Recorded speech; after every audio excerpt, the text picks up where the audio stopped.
नमस्कार, मैं निमित कपूर आपका फिर से स्वागत करता हूं अपने बिजनेस चैनल में। तो आज हम बात करने वाले हैं इंटरनेशनल ट्रेड के बारे में।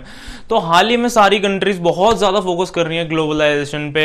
एक वर्ल्ड को एक पूरी बहुत बड़ी ग्लोबल मार्केट माना जा रहा है सारे बिजनेसेस के लिए। तो अब हम समझते हैं कि ऐसा क्यों है कि खाली gulf countries, UAE, Saudi Arabia या कतर जैसी ही कंट्रीज ऑयल एक्सपोर्ट करती हैं, या यूएस जैसी कंट्रीज एयरक्राफ्ट वगैरह एक्सपोर्ट करती हैं, जापान, जर्मनी जो है वो ऑटोमोबाइल।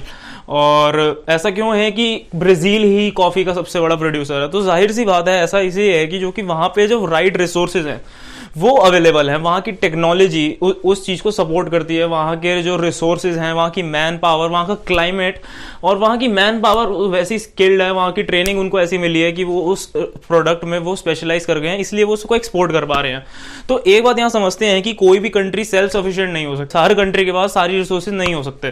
तो जाहिर सी बात है कि उनको उसी कंट्री से ट्रेड करना पड़ेगा जहाँ पे वो रिसोर्सेज हैं और वहाँ पे वो प्रोडक्ट बन रहा है। तो इंटरनेशनल ट्रेड इसलिए बहुत इंपॉर्टेंट बन जाता है किसी भी कंट्री के लिए। तो जब इंटरनेशनल ट्रेड होता है तो खाली उस देश की जीडीपी, उस देश की इकोनॉमी ही नहीं बढ़ती, बल्कि पूरे वर्ल्ड की एक ग्लोबल इकोनॉमी में इंक्रीज आता है, वो डेवलप करती है, इकोनॉमी डेवलप होती है पूरे वर्ल्ड की। तो और यहाँ इंटरनेशनल ट्रेड से क्या होता है कि इंटरनेशनल माइग्रेशन, इंटरनेशनल या बिजनेस ट्रैवल जैसे कह सकते हैं, बिजनेस ट्रैवल इंक्रीज होता है। आजकल तो फिलहाल कोरोना की वजह से बंद हुआ है।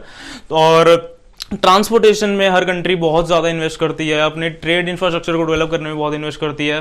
कम्युनिकेशन में, डिस्ट्रीब्यूशन चैनल्स में बहुत ज़्यादा इन्वेस्ट करना चाहती है, जिससे इंफ्रास्ट्रक्चर ट्रेड के लिए बहुत ज़्यादा ईजी हो जाए किसी भी कंट्री के लिए। और बैंकिंग सिस्टम क्रिएट किया जाता है जिससे इंटरनेशनल फाइनेंस सिस्टम को एक डेवलप किया जाए। और हर एक डेवलपिंग कंट्री के लिए एफडीआई बहुत ज़्यादा जरूरी है, फॉरेन डायरेक्ट इन्वेस्टमेंट बहुत ज़्यादा जरूरी है, क्योंकि अगर एक एफडीआई अगर किसी कंट्री में आती है तो वहाँ की एम्प्लॉयमेंट, वहाँ का आउटपुट, वहाँ की प्रोडक्टिविटी, वहाँ की इंडस्ट्रीज, वहाँ की इकोनॉमी बहुत ज़्यादा ग्रो करती है। तो हर कंट्री चाहती है कि उसके देश में एफडीआई आए, वहाँ की इकोनॉमी जिससे डेवलप करेगी, वहाँ का आउटपुट, प्रोडक्टिविटी सब कुछ डेवलप करेगा। अब हर कंट्री चाहती है कि उसका एक्सपोर्ट बढ़े। अब किसी कंट्री में एक्सपोर्ट बढ़ता है तो वहाँ की जो फॉरेन रिजर्व्स हैं वो बहुत ज़्यादा इंक्रीज होते हैं। चाइना ऐसा देश है जिसके पास वर्ल्ड में सबसे ज़्यादा फॉरेन रिजर्व्स हैं, और इंडिया भी चाहता है कि उसके एक्सपोर्ट बढ़े, जिससे उसके बाद फॉरेन रिजर्व्स बढ़े, उसके बाद डॉलर कंट्री में आए। अब डॉलर कंट्री में आएगा तो उसको बाद में यूज़ किया जा सकता है क्रेडिटर्स के लिए, लेन देन के लिए, आगे ट्रेड के लिए यूज़ किया जा सकता है। तो रिजर्व भी बहुत ज़्यादा मैटर करते हैं किसी भी कंट्री के लिए। तो ये तो समझ में आ गया कि फॉरेन ट्रेड और इंटरनेशनल ट्रेड तो हर कंट्री को करना ही पड़ेगा, खासकर कि आज के ग्लोबलाइजेशन वाले जो एरा में तो इंटरनेशनल ट्रेड बहुत ही ज्यादा इंपॉर्टेंट हो गया है। तो अब इंटरनेशनल मार्केट में अगर कोई प्रोडक्ट एक्सपोर्ट या इंपोर्ट किया जाता है तो एक कंट्री दूसरे कंट्री से कैसे ट्रेड करती है, तो मैं आपको इसको रिकार्डियन मॉडल से, रिकार्डियन के कंपैरेटिव मॉडल से आपको समझाता हूं। तो इस मॉडल के अकॉर्डिंग कि कोई भी कंट्री सेल्फ सफिशिएंट नहीं है कि वो अपनी कंट्री में उसके पास सारे रिसोर्सेज हों, वहीं पे वो प्रोड्यूस करे और वहीं पे उसको वो कंज्यूम कर ले। तो ऐसा तो नहीं है। तो इस मॉडल को मैं आपको एक एग्जांपल से समझाता हूं। तो इस मॉडल में कई एग्जम्पशंस भी होते हैं। तो एग्जम्पशन मैं आपको बताता हूं कि क्या है कि इस मॉडल के अकॉर्डिंग कि इकोनॉमी में खाली सिर्फ 2 ही कंट्रीज हैं और वो खाली 2 ही प्रोडक्ट को प्रोड्यूस कर रही हैं। वहां की लेबर, आउटपुट, प्रोडक्टिविटी सब कुछ सेम है, रिसोर्सेज भी उनके सेम है। तो यूएस और इंडिया का एग्जांपल ले लेते हैं। अब दोनों कंट्रीज जो हैं खाली 2 प्रोडक्ट बना रही है, मान लेते हैं मोबाइल फोन और लैपटॉप। अब ये खाली एक एग्जांपल है। तो अब यूएस जो है वो 10 लाख मोबाइल फोन बना सकता है 1 लाख लैपटॉप की अपॉर्चुनिटी कॉस्ट पे। अब अपॉर्चुनिटी कॉस्ट का मतलब ये है कि अगर वो अपनी सारी एनर्जी, सारी रिसोर्सेज, सारा मनी सिर्फ एक ही प्रोडक्ट में इन्वेस्ट कर दे, तो दूसरा प्रोडक्ट जो है अगर वो खाली मोबाइल पे अपनी सारी एनर्जी, सारे रिसोर्सेज इन्वेस्ट कर देगा, तो वो लैपटॉप की जो प्रोडक्टिविटी है उसको वो फोरगॉन करना पड़ेगा, उसे वो लूज करना पड़ेगा। तो वो खाली मोबाइल फोन ही बना पाएगा। तो वो 10 लाख मोबाइल फोन की अपॉर्चुनिटी कॉस्ट पे वो 1 लाख लैपटॉप बना पाता है। अब इंडिया की रिसोर्सेज के अकॉर्डिंग इंडिया जो है वो 10 लाख की बजाय 5 लाख मोबाइल फोन बना पा रहा है, और लेकिन वो लैपटॉप जो है वो 1 लाख के बदले 4 लाख बना पा रहा है। तो इंडिया की प्रोडक्टिविटी जो है वो मोबाइल फोन में कम होके वो लैपटॉप में ज्यादा है। तो आप यहां पे समझिए कि दोनों देश के बीच में एक डील हो जाएगी। वो आपस में डील कर लेंगे कि आप एक प्रोडक्ट में स्पेशलाइज करते हैं तो आप खाली वो वाला प्रोडक्ट मैन्युफैक्चर करें और दूसरा प्रोडक्ट हम मैन्युफैक्चर कर लेंगे। तो दोनों देशों के बीच में एक डील होगी कि इंडिया खाली लैपटॉप में इन्वेस्ट करो, इन लैपटॉप ही प्रोड्यूस करो, और वहीं यूएस जो मोबाइल में ज्यादा स्पेशलाइज करता है तो वो मोबाइल में अपनी सारे रिसोर्सेज डाले और खाली लैपटॉप की जगह खाली लैपटॉप के रिसोर्सेज भी मोबाइल में इन्वेस्ट कर दे।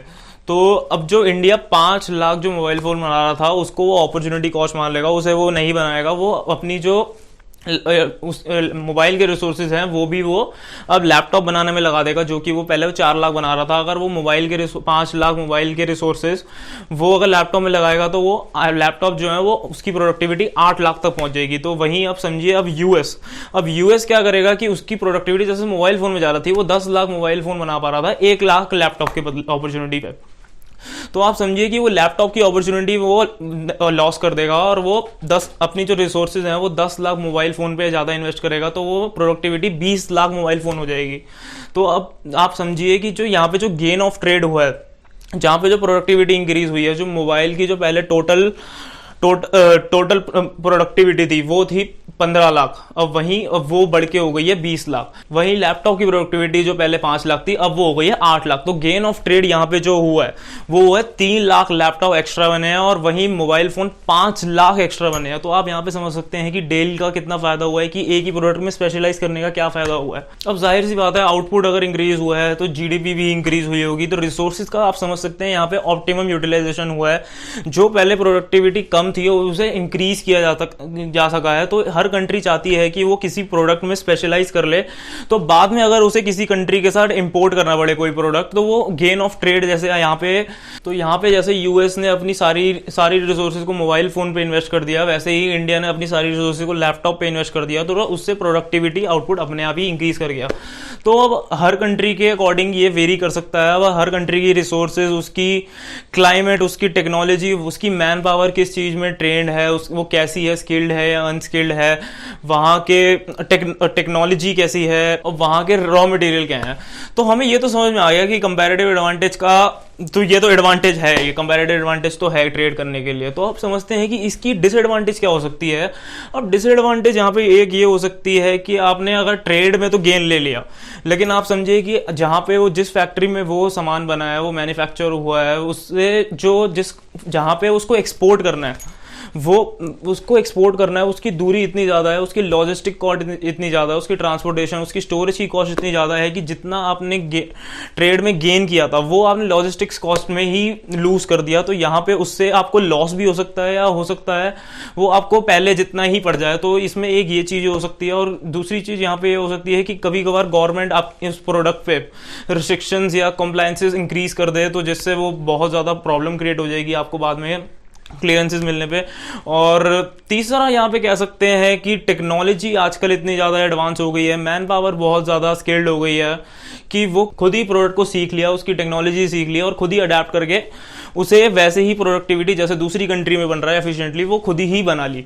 अब जैसे मान लेते हैं कि ये चाइना बहुत ज्यादा करता है, कि चाइना क्या करता है, कोई भी टेक्नोलॉजी वर्ल्ड में आती है उसे अपनी कंट्री में लेके आता है, उसे खोलता है, उसे खुद सीख लेता है, अपनी मैन पावर को सिखा देता है। और मैन्युफैक्चरिंग उसकी इतनी ज्यादा है, इकोनॉमीज ऑफ स्केल उसकी मैन्युफैक्चरिंग में इतनी ज्यादा है कि जिस कंट्री में वो प्रोडक्ट बना होता है, जहां की वो टेक्नोलॉजी से वो प्रोडक्ट बना होता है, वो उस कंट्री से बहुत ज्यादा सस्ता वो प्रोडक्ट बना देता है और उस कंट्री की जो मार्केट है उसको तबाह कर देता है और वहीं पे अपनी मार्केट का कैप्चर कर लेता है उस प्रोडक्ट में जहां से उसने वो टेक्नोलॉजी ली थी।